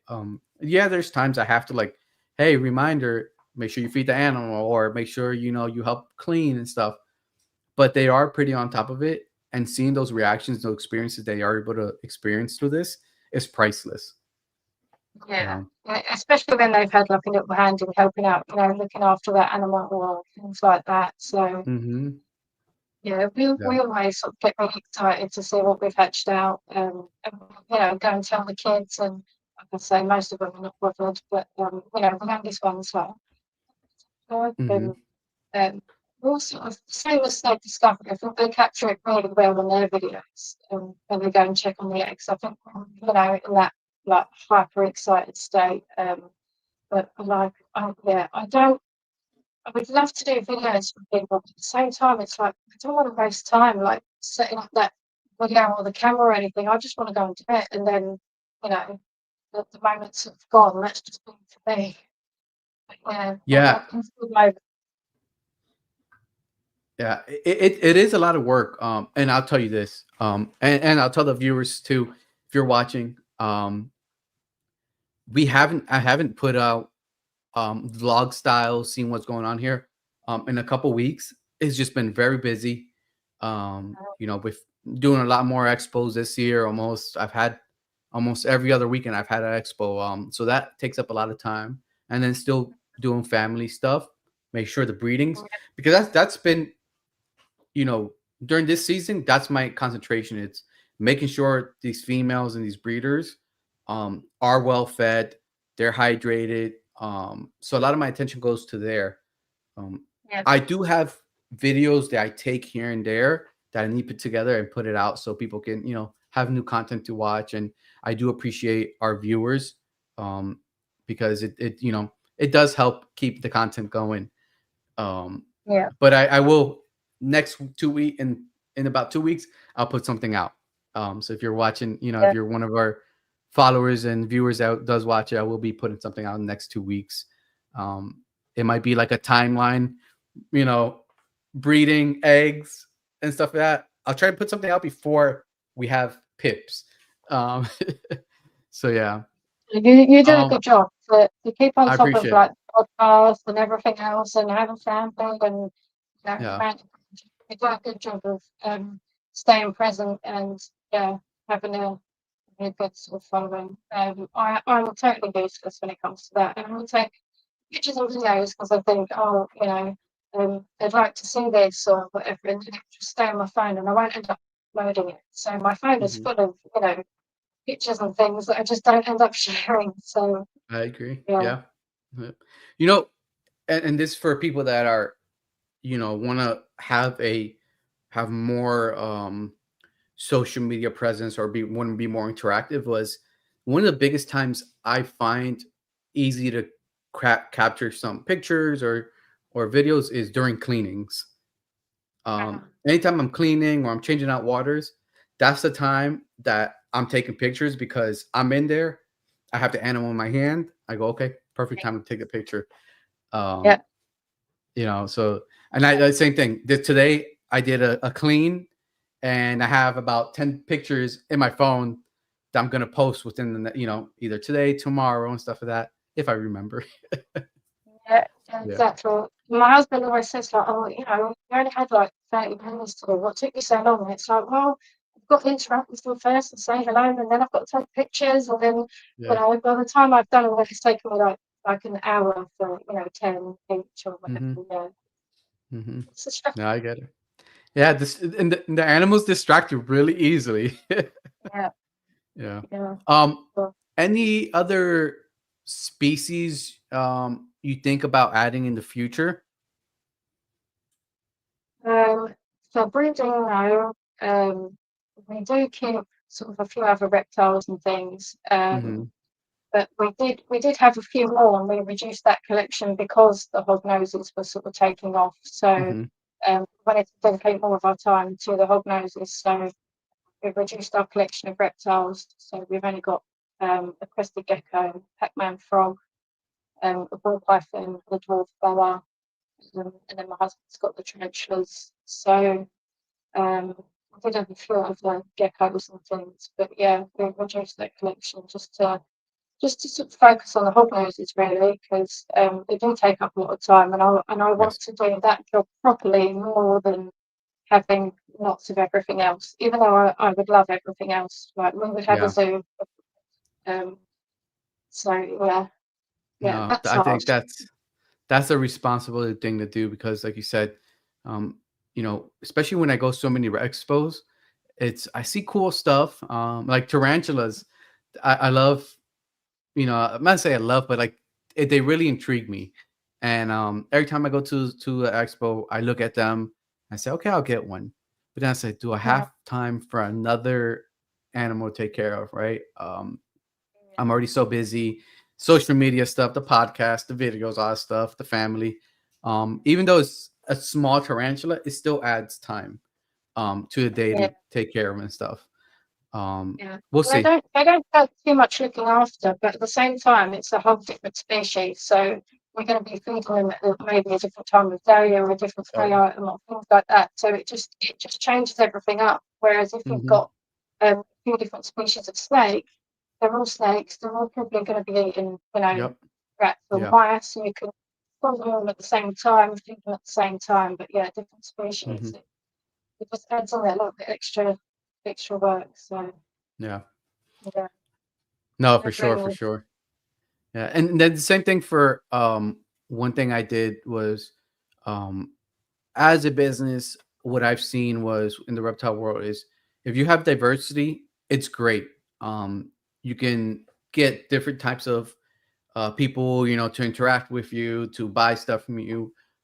So one of the things was I said when I have the hog nose, and after I produced my first season, I said, okay, I'm able to produce hog nose so far. Let me get another couple years, and then I'll add other species once I have this pretty down pat. Even you. though there's still so much to learn with the hog nose, because I'm not saying I haven't mastered the hog nose. There's still stuff that can go wrong. I'm still learning behaviors, breeding Mhm. processes, and stuff like that. But I have I have it like figured out for most part.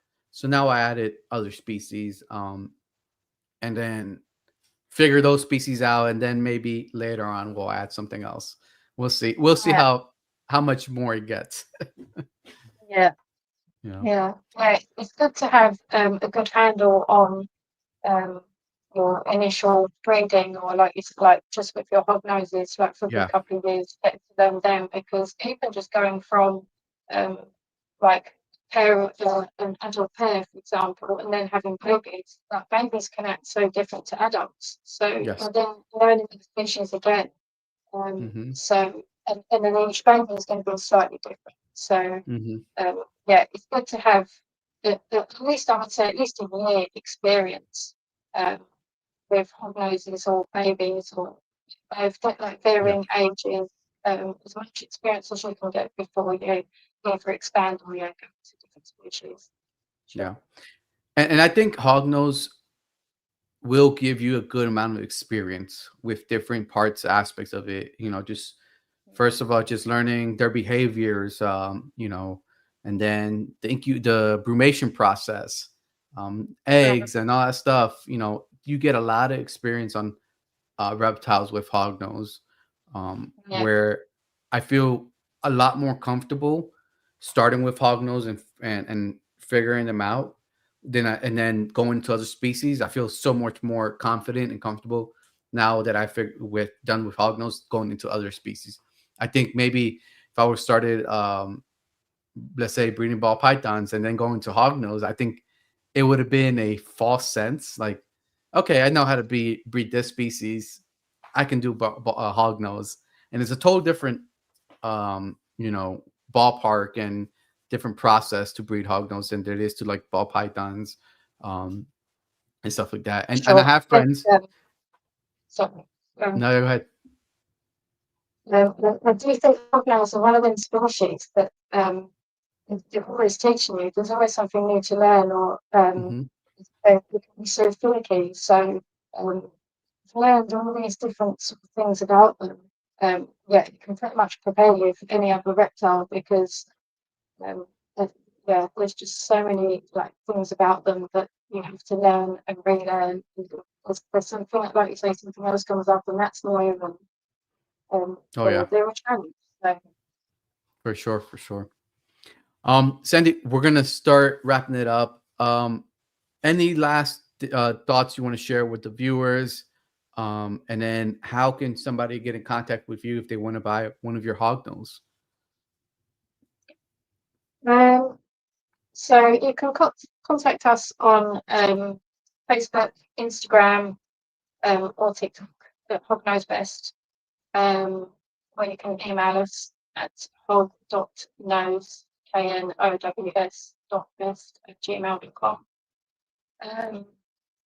And yeah, just advice, just to get into reptiles, into breeding because you enjoy it and because it excites you, and it's something that you would just really love to do, or you really love the species. Don't do it. Don't do it for the money. Don't do it for any other reason, because it is a lot of work. And it will test you, and there will be highs and lows. And the lows are quite tough, and they can sort of put you off if you like continuing breeding. So it can be very tough in that aspect. So you've got to have a passion or a love for the animal and what you're doing for sure. No, 100%. Totally agree. I think the passion, the love for the animal overtakes everything. And then that love and that passion will get you through the hard times when, if you're breeding or if you have a loss of animal, it'll keep you going and say, okay, I'm either try it again or get in a different animal and stuff like that. And then research is a big part of it. And Sandie, I want to say thank you for coming on tonight and talking to us, sharing your experience. Viewers, there's definitely going to be a part 2 where we're going to get more into the breeding process that Sandie takes and maybe some different things that they might be doing in the UK than we do here in the US. So make sure you guys stay tuned and keep in touch and watching the YouTube channel. Again, make sure you guys subscribe, like the video this tonight. And if you're watching on the audio, make sure you guys come over to YouTube and subscribe to the channel. Sandie, thank you again. Have a good night, everybody. And we'll see you guys on